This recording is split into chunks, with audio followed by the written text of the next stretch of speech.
না তেমন কিছু না, আমি জাস্ট আমার পজিটিভ মাইন্ডসেটে ছিলাম, নর্মাল ছিলাম, জাস্ট ওটা নিয়ে আমি খেলছি। আলহামদুলিল্লাহ আমার হয়েছে। হ্যাঁ অবশ্যই একটু আফসোস লাগতেছে, যেহেতু অনেক ভালো খেলতেছিলাম, উইকেট অনেক ভালো ছিল। ট্রাই হতো আমার 200 হতো, যদি পুরোটা খেলতে পারতাম 50 ওভার, তো 200টা হতো আমার। না উনি ওই বল আগে আমাকে বলছে যে থার্ড ম্যানটা আগে নিয়ে আসছে, কাটার মারা একটা টেন্ডেন্সি থাকতে পারে ওর। আর আমাকে তখন বলছিল যে আজকে 200 মারার দিন, তুই যদি 200 মারোস তাহলে আমরা 350-400 রান হবে।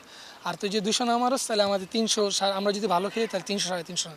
ওটাই মানে কাটারটা মারছে, এর আগের বলে আমি চান মারছি ডাউন উইকেটের সাথে, কাটারটা মারছে আউট হয়েছে, এই জন্য বলতেছে তোরা বলছিলাম যে কাটার মারবে, তুই অ্যালার্ট থাকলে আমি ভাই মারছি, এভাবে আউট হয়ে গেছি। আচ্ছা, আপনি 13টা ছক্কা মেরেছেন এবং 13টাই ক্লিন হিট। এই ক্লিন হিট করার রহস্যটা কি?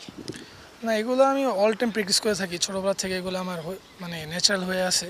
এগুলো খেলতে খেলতে এখন আমার অভ্যাস হয়ে গেছে, এরকম নর্মাল লাগে আমার কাছে। বাংলাদেশ ক্রিকেটে ওইরকম অভ্যাস দেখা যায় না যে 70-80 বলে কেউ 130 করছে। আপনি সেটা করে দেখালেন এই ম্যাচে এবং আপনাদের দল 400 করলো।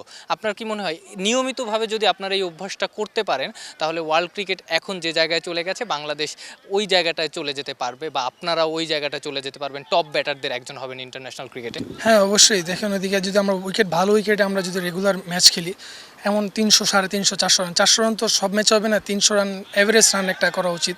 আর যদি উপর থেকে একটা ভালো স্টার্ট করে, যেমন আজকে আমি স্টার্ট করেছি, পরে আফিফ ভাই অনেক ভালো ব্যাটিং দিছে, আকবর ভাই অনেক ভালো ফিনিশিং করছে, এরকম যদি আমরা ডে বাই ডে ম্যাচ খেলতে থাকি ভালো উইকেটে, ভালো হবে অনেক। ইন্টারন্যাশনাল আমরা অনেক ভালো কিছু করতে পারবো সামনে ইনশাল্লাহ।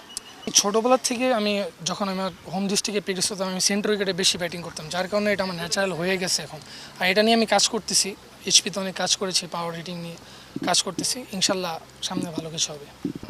না ওদের ওদিকে যাই কন্ডিশনটা আমি অ্যাডাপ্ট করব, ফার্স্ট অফ অল কন্ডিশনটা অ্যাডাপ্ট করবো।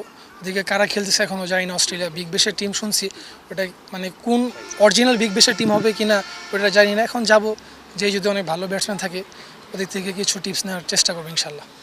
মানে আমরা মানে উইকেটটা এতই ভালো ছিল, ওনারা এত ভালো ব্যাটিং করছে, মানে আমি আউট হওয়ার যাওয়ার পরে তারা ওই ফ্লোরটাই ধরে রাখছে, মানে আমি যে ফ্লোরতে খেলছি ওনারা সিঙ্গেল বাউন্ডারি যেটা খারাপ বল করছে ওইটাই ধরে রাখছে, যার কারণে অনেক ইজিলি আমাদের 400 রান হয়ে গেছে। না তেমন কিছু না, আমি জাস্ট আমার পজিটিভ মাইন্ডসেটে ছিলাম, নর্মাল ছিলাম, জাস্ট ওটা নিয়ে আমি খেলছি। আলহামদুলিল্লাহ আমার হয়েছে।